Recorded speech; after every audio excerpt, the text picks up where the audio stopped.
this podcast, we will be looking at storytellers, stories, and the reasons that oral storytelling is important in our world today. You would think with all the technology we have available that stories do not have a place anymore, but they are needed more than ever. For in storytelling is where we find truth, we find reality, and we find the heart of what it is to be human. Welcome to the heart of storytelling. My name is Alyssa Curtain, and let's go on an adventure. Welcome to this week's episode. This week I did something different. I went outside and I recorded outside with a friend who is a storyteller. I met Melissa when I returned to Perth after the COVID years, and I did a workshop with her, and that was life-changing and transformative for me. So she remains a really important person in my storytelling journey, and she has a lot of wisdom to share. I hope you can hear the joy and friendship in this interview because I truly loved it and I love listening to it all over again. Here's Melissa. Welcome to this week's episode. This week we're speaking with Melissa Harvey, who is in Perth, and we are sitting by the river, the Swan River, and looking out at the city of Perth. Welcome to the podcast, Melissa. Thanks, Ali. It's lovely to be here. It's a beautiful day with the blue water and the blue sky. Say it again. It's lovely. It is lovely to be here. It's beautiful to be outside near the water. Well, thank you for joining me. Tell me about how you got started in storytelling. About 15 years ago, I got into storytelling through Steiner education when I did my teacher training. And the thing about being a Steiner teacher is you have to be a bit of everything, actually. You've got to be able to draw these beautiful pictures on a chalkboard. You've got to understand childhood sort of pedagogy. You've got to be able to play the wooden pentatonic flutes.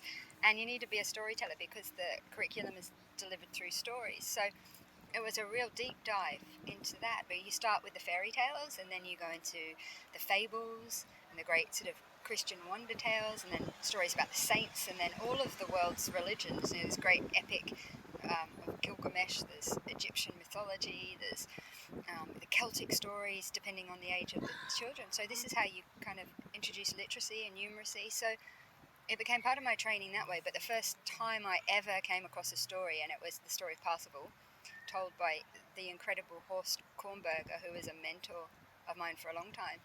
And it was just phenomenal. It's like I was the only one in the room, and I was just transformed into this incredible space. And that was, like we all say, the story spoke straight to my heart.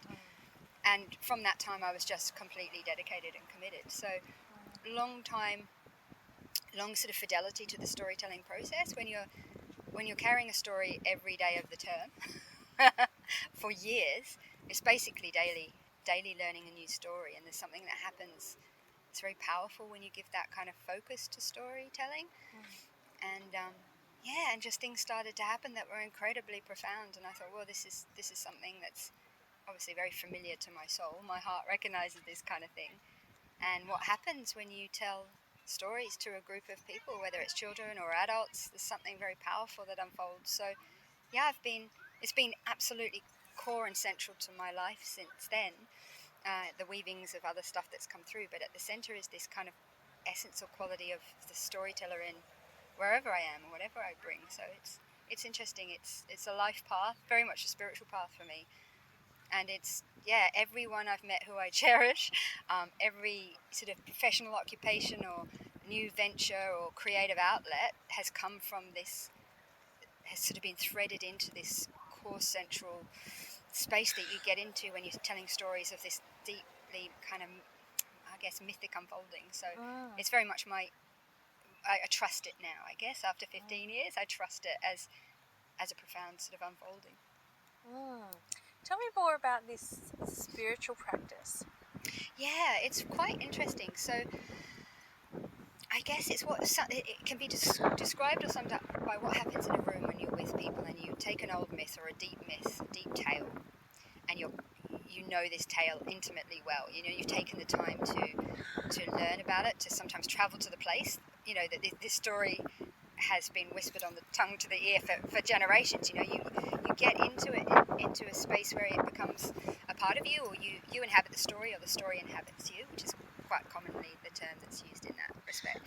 And then, the story wants to come, it kind of taps on your psyche. And, when you have an event, as we often discuss, you go, oh, what story? And then you might have one and it's not the one that wants to be told. The one that wants to be told is, now it actually makes itself very clear to me. And I go, okay, trust the process.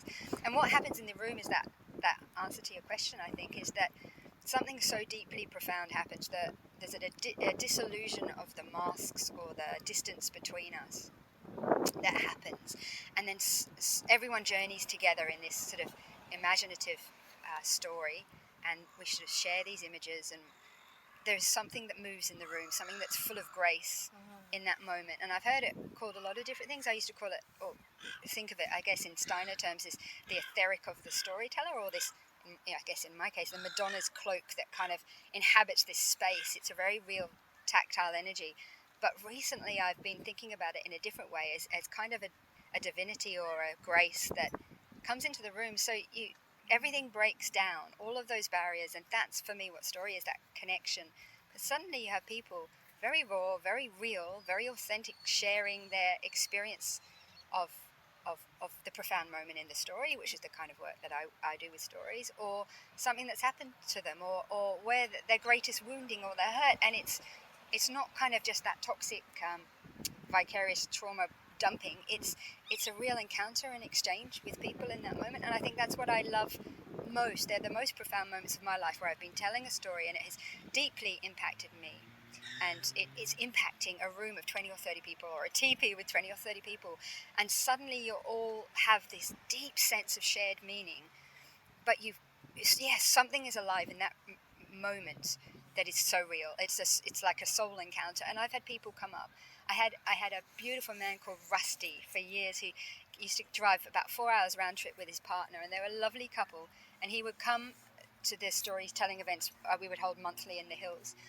And I remember him weeping during one of my stories. Now he was a tough cookie. He was a truck driver in the Southwest, right? There wasn't much that could potentially, cause him too much concern. I think he was awesome, but he had this real connection. It was Parsifal again, actually. And he had this real connection, and he just sat and spoke in a way that, it was so profound. And I thought, oh my gosh, this is sacred. That sense of the sacred with stories. I get it when I carry the stories. I get it when I find the stories that are the stories that I'm keen to tell or carry. And there's lots of stories that I love but aren't that necessarily the ones that are shrieking to me. But some are just like a homecoming. And when I get those, and then I tell those, and I tell it to the room that asked it from me, that's sacred medicine in the very deepest kind. And I think, there's something divine in that. I think you would have found that in old school churches a long time ago, when we were very connected to the land and community in ways we wish we were now, But I find it there. That I'm really curious about that, because I do a lot of work now in mental health where I'm not there with my feathers and my drum and my incense and my stories. I'm there with like the lanyard and the bloody PowerPoint presentation, but something is happening in that space that's the same. That there is the same unfolding, and the story's not present externally, but it's in me.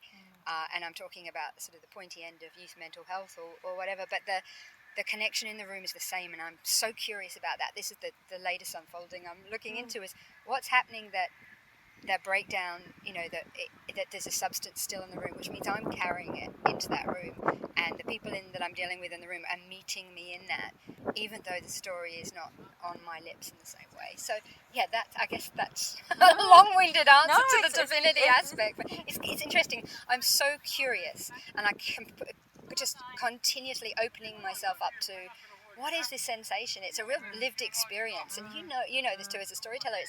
It's this lived experience of something profound, and I'm so hungry for that.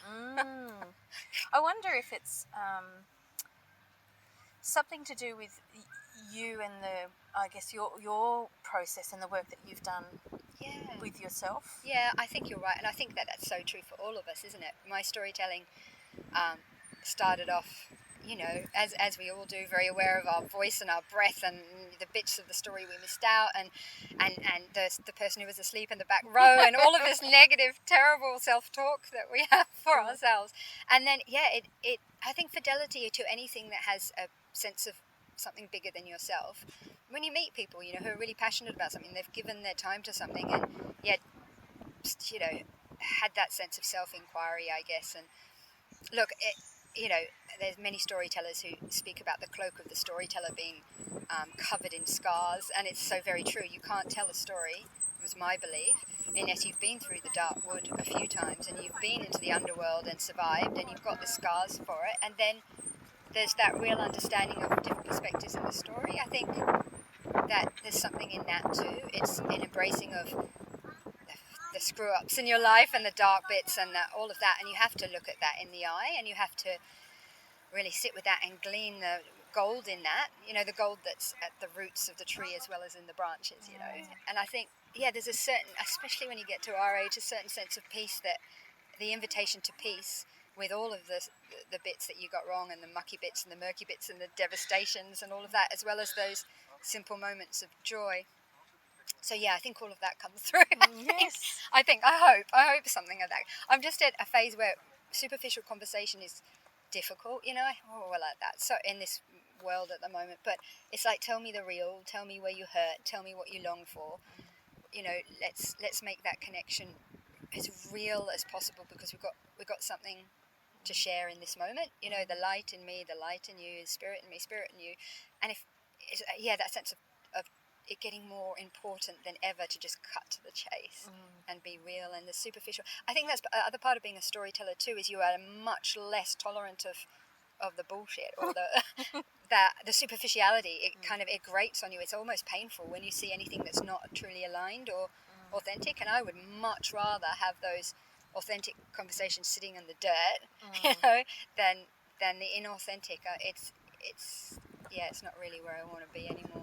It's like the masks that you talked about earlier, though, isn't it? It's taking off the masks and it's like a heart-to-heart connection. Yeah, and look, the masks are important. The masks are what keep us safe. They're our, you know, our coping mechanism, and we all have them, and they are an important part of who we are, because it's there are parts of this world that are not friendly, but I think there's that courage that it takes to take off a mask and be vulnerable, and then there's the invitation to hold that safe space sacredly. And that's really where the gold is, you know. There are times that we have to shield up, and there are times where sometimes we have to be the leader in the vulnerability and that invitation in, and they are without doubt the most profound moments of my life and my experience. And I just keep coming back to my heart cracking open, and, you know, sitting with a fair bit of middle-aged rage and sitting between that and this, you know, outpouring or inpouring of love for the world as well. So somewhere in between that is the daily work. I'm really interested to know about when you're holding space, what sort of preparation do you go through, and do you really just trust everything that comes? Like, how do you that's prepare? A really good question. Yeah. I do, so I have a process, and that is really getting to know the story, and so if it's a story I have told many times before, there's a reacquaintance with it, so you have to get to know it, which is interesting, because I don't really write a lot of my so, you know, you have, as we know, the bones of the story, and you sort of put flesh to the bones depending on who you know, who you are, what the audience is giving in the moment. And so that the story has got this living quality to it, for sure. I've experienced that so many times. But it's fidelity to know this story so well that it's like a memory. It's like you have actually been to this place and walked that path and stumbled there and grown your own hands back, and, you know, that's sung on your own heart drum and all of that. So it's exhausting, and the only way I can do it is sort of this deep preparation of, it will come to me when I'm walking in the forest, it will come to me when I'm in the shower, when I'm waking up at 3 a.m, this recalling of the story, and each time it's slightly different. And then for me, the ones that those lines that are gold, they stick, and they've come from somewhere, but they've come from marinating for days, sometimes weeks in the story, and actually even now, maybe even a day. You know, it's a practice that comes quite quickly. So yeah, I used to walk in the hills and just talk to the trees and everything, the bandicoots, everything around me, and that was amazing. That was an amazing process. It's like the trees leaned in; they wanted to hear, and then I would get it so that the point where I was confident of the key parts, and then of course you come to it, and then you're getting ready to get on stage and your mouth is dry and you're wondering why you ever chose to do anything so ridiculous in your life, and you're back at home. And then that just real trusting in, for me it's leaning into the story, that the story is my companion in that. My story is my beloved in that moment, and we just go out for a dance together, but being open to whatever comes in the moment, because the most profound things can come in the moment that I couldn't have written. And that's the same with a lot of my writing at the moment. It's like, well, we know it's the creative muse, but being open in that moment, which means you have to get beyond that terror and that nervousness, which is always there for me. It's about, I don't know, I say that, don't I? It's the first few minutes, about the first few seconds, maybe 30 seconds of you're very aware of your own voice, and then you're in it, and you can't even remember it at the end, because you kind of get out of the way and the story comes to visit, and together again with whatever we're intuiting in the audience, it's such a real time experience. So when that person over to my right has their eyes open and they're weeping, and the other person at the back is like leaning forward like her life depends on it, and he's looking, got the 100-mile stare, because you can see horns are growing from his head in that space, and the snakes are on the outside, and the ravens are leaning in. There's something very real that unfolds in that moment, and I think that's what I've become a bit addicted to, because for me that is an absolute expression of a different world and a different space that we don't normally encounter, and that's why I keep coming back and doing it, and I think that's why I care less and less now about what will people think. All of that was such a big part of it initially, for any of us going out into the creative world, whether it's writing or poetry or whatever. It's like, what will people think? And it's like, sod it. You get to the stage where you cannot have that external validation anymore, because you're stuck then. So for me, it's kind of like, well, how did I feel about that unraveling of the story? Was I true to the image that came to me in the moment? Was the story satisfied with that? Are we good there internally? And then when that works, it's great. And then, funnily enough, all the external stuff usually falls into place. I guess what you describe when you talk about that is being fully present in the moment, isn't it? That's exactly it. And we don't do that in society at all. We don't. It's that flow state that they talk about with artists, storytellers, musicians, athletes, and it's the Buddhist, it's the philosophy, isn't it? That present moment experience, like conversations like this where 1,000 people have walked by. We're we're in something meaningful here.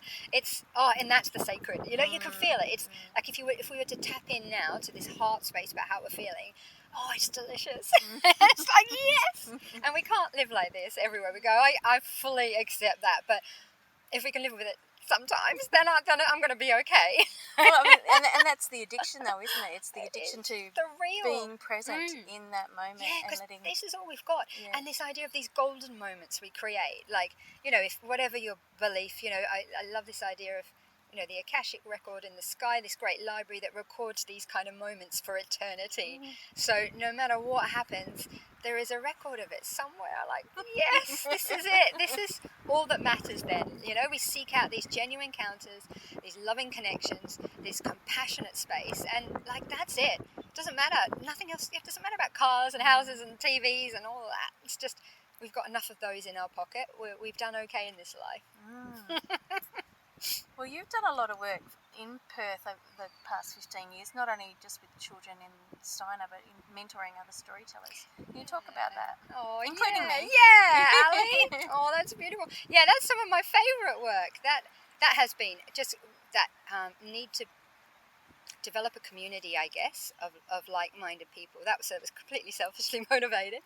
But yeah, just this wonderful, I guess, opportunity I had to meet people who understood the same kind of processes, and that sort of grew, and then by divine, intervention and miraculous encounters and the right people at the right time, I guess it really started to take off. So I did the 2 years of regular monthly storytelling in the hills in a beautiful place, a healing retreat with some fantastic people, some dear friends.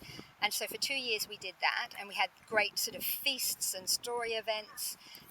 I remember what the most profound night was. We did a Nordic Viking night, and we tapped in inadvertently to a Viking restoration sort of society. So I remember walking out on stage, and the whole room was was filled with people in costume. Wow. It was phenomenal. They had war paint, the Viking hair, fully traditional clothing, armory, like these horns, and it was just like, it was phenomenal. Time traveling. It was, and it was one, and they were keen. They were like, right, bring it on. And we had the feasting afterwards. But I opened the night, and I was just like, it was a moment where even my breath was taken away. Even I was without language for that moment of that. Oh my goodness, this is spectacular. And it was a brilliant night because they really leaned into it, and we knew our stuff, and they knew that we knew our stuff. So that was incredible. In fact, no one wanted to leave. The last image I had was these two Vikings arm in arm, full of a lot of mead, walking up this sort of dirt pathway, and we didn't know how they were going to get home. Maybe they disappeared into the mists. But that was really profound. So that was the beginnings of a regular, I guess, storytelling events in Perth that were accessible, and they were well promoted, and there was a good amount of support behind them to make them really interesting events. And then from that, the Storytelling Apprentice program, which is where I met you and so many of those in our community. I ran 2 of those in a year, and that was brilliant. That was like that was a stretch. That was like, how can I teach what I'm beginning to experience, as well as the key skills, the key sort of basic skills, and just bring stories. So that was amazing. And from that point, I guess lots has ignited with us, and so we're all carrying a little bit of the impulse now. And it's not just, for a while it felt like a lot of that fell on my shoulders, which was great because I had the time and energy and impetus to love doing that. But it's much less lonely now. There are a few of us holding that in WA, and I do think, through that, through a few of us really being brave and leaning into that, it's changing, and it's those planting of those seeds. And then, like what happened the other day with our collective is, people come up and go, it's because of you I'm here, and it's I did your course, or I heard that story, it could have been 4 or 5 years ago, and I have no recollection of meeting them, and then I remember, and then it's just trusting that glorious process is you scatter it everywhere, and then beautiful blooms can grow, and trees can grow and give you shade in return. And that's what I feel like the friendships in our collective, our story collective, is that we give each other shade. And it's so beautiful. It's so beautiful. But my reminder in all of this is it takes time. I'm such an impetuous woman. I want it all now or yesterday. Right here, girl. I know. And it's this agonizing thing that things take, process that things take time, and it's like, okay, all right. It's excruciating, but the best things do, and I'm seeing some of the fruits of that now. So I'm like, yes, thank you. Well, it must feel really good to do that. So just in terms of technical things, in setting up the programs that you ran, what sort of, like, for the story circle, did you find a venue? What were the things you did in the early? Oh yes. So really, to find a venue was quite important, or anyone who wanted to support. So lots of different spaces and centres who already, I suppose, got an advertising avenue was quite important. Initially, places would take you on if you already had a following, because you would bring the punters in, the audience in.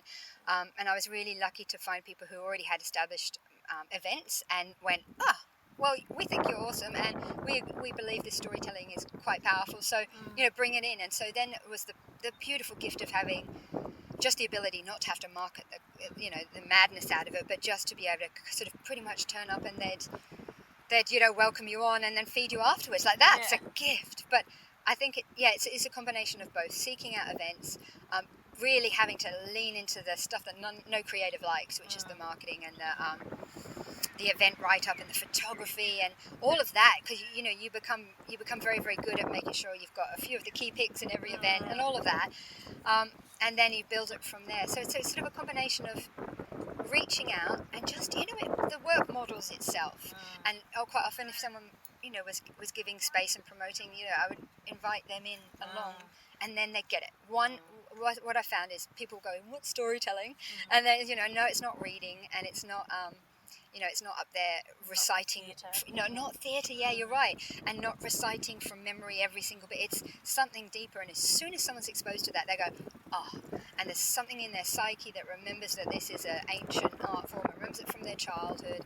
Their dopamine and serotonin levels are going off the roof. All the feel-good chemicals, and they go, I get it. This is amazing, and you're like, yeah, when can we do it again? How are you for this time next month? You know, and it's a bit of that. It's a bit of a compromise, but it's that's a journey as well. Yeah, I mean, we've talked about the healing sort of work that you do, and I said, well, I just can't hold that anymore. But I'm curious about how you look after your self-care when you're holding other people's stuff. That's a great question, Ali. I was thinking of that on the way here, actually, because there has been that journey from sort of purely performative. Well, probably no, I didn't start performative, because obviously I started with this understanding of this is how you teach people things, and then the experiential, I guess, a process of being with someone as you tell a story, and how profound that is on both me and the people in the room. And then, a lot of the performative stuff, which is great fun, because you get to dress up, and it's awesome. And there's such a place for that as well. I really think there's such a place for that. But my journey has gone definitely down the therapeutic, I guess, which is such a clinical way to describe something that's so much more sacred. But for the sake of understanding that therapeutic storytelling,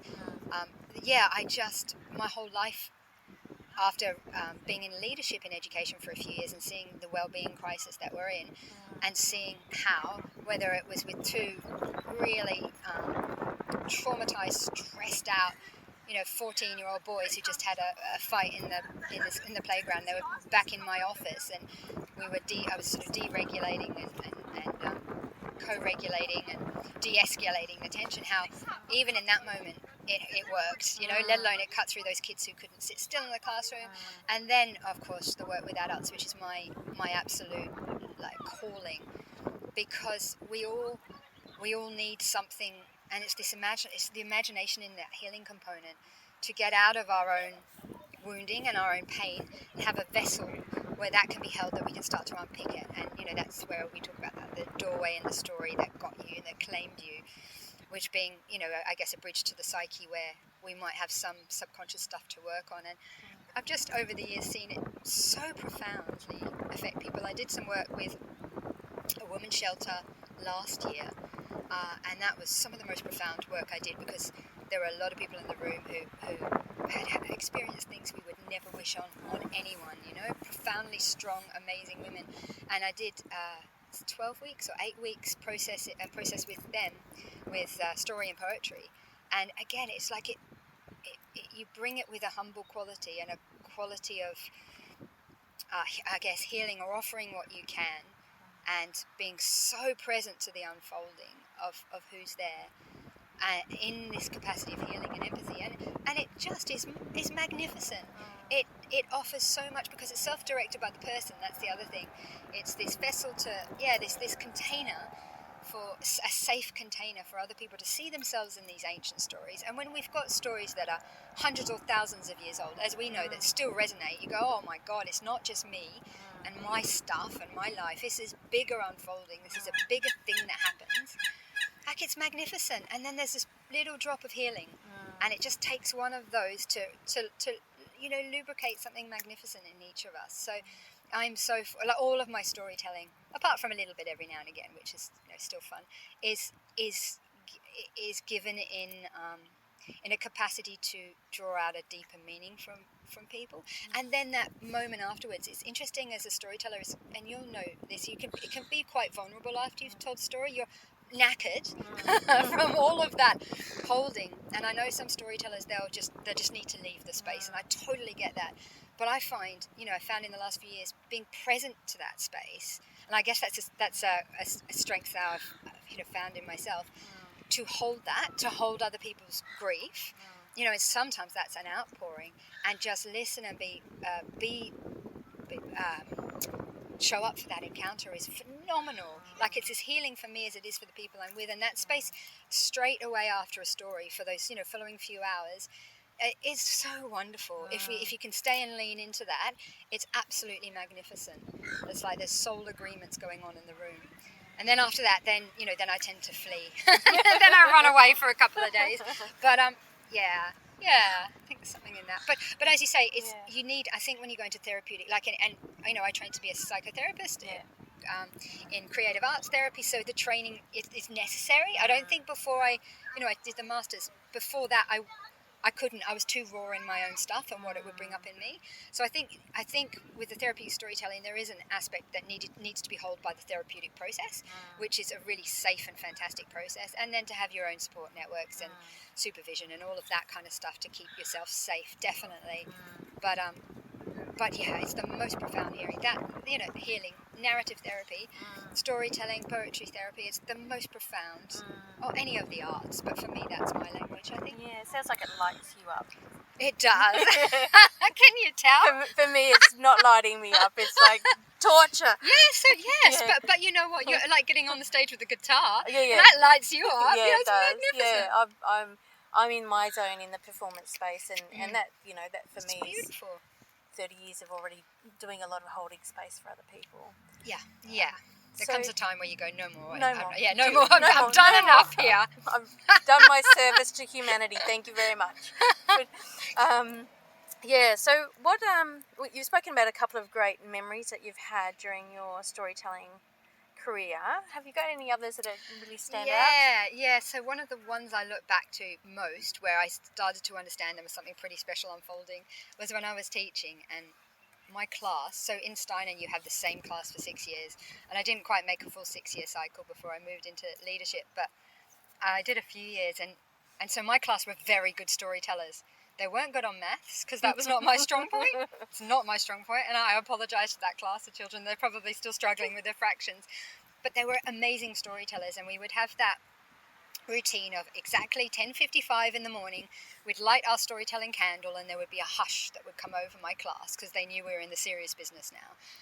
They knew they had to be quiet and open their hearts, and then the story would come in the room, and if there was too much noise, the story would go, right? Like then when the candle would go out, and we'd go out to morning tea, and there would be devastation. So there was this hush that would come over, and the story would come, bearing in mind, you had to learn this the night before as a Steiner teacher, but they were my greatest fans.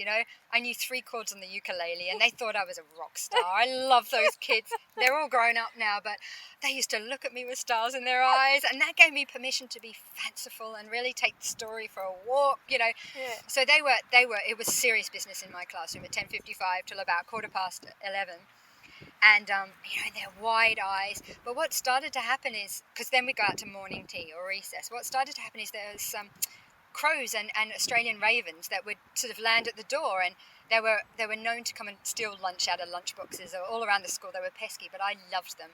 And they would come, and sort of over the days and the weeks, more and more would come, and they would come for that time, and then they would fly off. And I went, this is strange. And, there was sort of 3 or 4 or 5, and I'm thinking, oh yeah, they know we're going to eat. But then it grew in numbers. So there was a great cloud of these ravens who would sit at my sliding door in my tiny little classroom. I only had 12 students, so there was little in this, small Steiner school. And they'd sit, and they'd be quiet, and then they'd fly off. And I'm thinking, this is bizarre. And then I Googled what's a collective of ravens, and it's a storytelling. And I went, oh shit, this is the real deal. This is magnificent. And then I used to arrive, and we used to share a car park with the police centre that was there, and they would arrive when I'd arrive in the morning with all my bags and my baskets and my flutes and my ukulele, and they'd call out along, like, I almost like to imagine the storytellers here, and then they loved my classroom, and we did have a missing sandwich every now and again, but they came, I believe, for the stories, and then they would go, and it was like, that's profound. That's something wonderful. Magical. It's magical. I love it. So I'm going to take that. I would take that. I've got 2 pet ravens at the moment. I feed them. I love it. They arrive. They're powerful, amazing, intelligent creatures. They get it. They are. They really are wonderful. And that's why it's drawn to Morrigan as well. Yeah, of course. Yeah. So tell me, you've worked with a lot of storytellers, you've worked with children and stuff. What advice would you have for people who might want to move into perhaps their therapeutic storytelling and the path you've taken? Yeah, just trust. It sounds so cliche. Trust the process, but trust. I've heard this said. Stories are calling out to be told. They're calling out to be lifted from the deadness of a page. I'm an avid reader. I have 10,000 books, or more. But there's something in lifting it from the page, bringing a sense of your own voice, walking out in nature, because that's where, just sitting here. This conversation would be so different if we were inside a cafe or, or an office or something awful. There's something else that's at work in that. So getting into natural spaces, delving into the joy of storytelling, and just being really, really gentle on ourselves, because, a lot of creatives like us, we have a very ruthless negative self-talk that can cripple us and crucify us, and push that a little bit to the back. Give yourself permission to be brave, and just the stories will carry you. I do really believe that we're at a time that stories are desperate to be told, because we're losing our way in so many other ways. It's an insane time to be alive. So those creative processes are longing to come forth in us. Even if they're not the stories of our culture or our own birthplace. We were talking about that a minute ago, that sense of belonging. Even if they're not here, if they come to you and they're sticking around and they resonate somewhere with you, they give you the goosebumps, they bring a tear to your eye, that for me is permission to go with a humble integrity. Let us work together, and without fail, it has been so profound. And so to really lean into that, the creativity, the trust in something bigger unfolding, whatever you're going to call it, and just that the right people will turn up, And I'm terrible for the whole marketing thing. I don't have a web page. I'm definitely not on LinkedIn, and I probably should be, but I'm really rubbish at that. But the right people find me. They really do, and I find the people that I need, and that synchronicity, that blessed synchronicity. Oh my goodness, I trust that. I trust that. So I don't know whether that's very much practical advice, but it's a little bigger than that. But I do think that certain boldness and bravery, and just we're all batting for you. If you're thinking about doing something wildly creative, go for it. There's enough of us. There's enough of us all who're walking that journey with our own insecurities to know, keep going. It's important work. So you mentioned what's going on with the world right now. Can you talk more about why story is important for the world? I think it's always been important for the world. It's sort of the most traditional way we communicated. It's something about stories that takes us out of ourselves and our own neuroses, and into something deeper, a deeper holding that's been around a lot longer than we have. So there's sometimes this kind of dream and nostalgia for a past that never existed, and that's different to this. This is stuff that has, this is language and words and stories that have been around since the beginning of time, and some of these stories have popped up in at the same time in different places. So there's something in that that's older than the latest fad or the latest bloody TikTok or any of that. It's deeper. It's a deeper nourishment than that kind of fast food stuff that we're all being fed. And it's a really hard time to know what to trust in terms of what media, what people, where is the truth, and what does that look like. And there are different truths, but the real practical lived experience of someone's truth, that's something to hang on to. And it's when we find that snippets of that in these ancient stories that I think can give us some, that remind us of our humanity and our shared sense of meaning and what's really important. Because we can get so tripped up on confusion and different sparkly things and being told, different versions of different realities, and it's just like sink into something deeper. It's like sinking into something deeper, which is the same space you inhabit when you learn a story, when you tell a story, and you just work with stories. It's just a quieter truth, a quieter story. So I think there's something in that to ground us. It's a ballast. Quite often there's grief in these stories, and it's not to be afraid of that grief. That grief is a universal experience. We're grief beings. If we can sink into the ballast of our grief to, look to the horizon to sail us home, then there's something, and it's kind of a guide or a compass, I suppose. And I suppose, really, my usual question that I ask is what is at the heart of storytelling. I think you've already answered it. But we'll try it again. Oh, look, connection. It's just connection. And that's probably, I think that question's such an important one because it reflects the storyteller every time, I would say. Yeah. But for me, it's about connection. It's about connection with something wiser than I am and that the world is offering me in flashy sort of social media and politics and all of this crap that's going down. So it's a connection to something deeper, older, wiser. It's a connection to other people, but a genuine, real one where we can just remove the all the stuff between us and heart to heart go, oh, this is magnificent, I'm loving this. It's a connection to self, totally. I found myself through stories, and continue to do so. So for me, it's the real deal of connection. And from a mental health lens, connection and belonging are the two key foundations of being okay. Of being okay in ourselves and each other. So for me, it comes back to that. What a beautiful way to end. Thank you so much for your time today. It's been really wonderful having a chat with you. Thanks for waiting so long for me. You're most welcome. If you've enjoyed the podcast and would like to support me to continue the work that I'm doing, please head to buymeacoffee.com/Alyssa Curtain and make a donation or sign up for a subscription. This is a passion project, and as such, it is voluntary. So your donations make it easier for me to continue this work. Thank you for your support. Well, that's our episode for today. I hope you've enjoyed learning about storytelling and folktale, fairytale, myth, legend, or personal tales, wonder tales, all sorts of stories, and the art of storytelling and why we really need to continue using it today. You can find more information about me at alyssacurtain.com or at Alyssa Curtain Stories on Facebook, Instagram, YouTube and TikTok. I hope that you can find your heart in storytelling.